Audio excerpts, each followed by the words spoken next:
चौद्वार कटकरू विजेडी प्रार्थी सौभिक विश्वाल आज नामांकन पत्र दाखल कर हजार हजार समर्थकों सह चौद्वार कपालेश्वर महादेव मंदिर में एकत्रित होते सेठारे पूजार्चना कर एक विशाल रैली में कटक अभिमुखे बाहरी चौद्वार कलिंग छक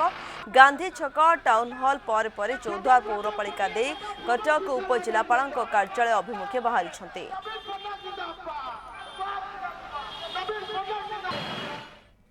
महाप्रभु जगन्नाथ पाखे प्रणाम जनाऊँगी माननीय मुख्यमंत्री नवीन पट्टनायक को कृतज्ञता जनाऊँगी मो पूज्य पिता डॉक्टर प्रभात विश्वाल को कृतज्ञता जनाऊँगी। आज विशाल एक शोभा यात्रा आम चौद्वार कटकर परिवार सहित मोर पूज्य गुरुजन माने सामिल होती मोर माँ माने मोर दादा खुड़ी मामू माई भाई भौणी समस्ते आज आम एकत्रित होइचे सामिल होइचे जाऊचे नामांकन पत्र दाखल करने। देखंतु सदा सर्वदा माननीय मुख्यमंत्री श्री नवीन पट्टनायक सपक्ष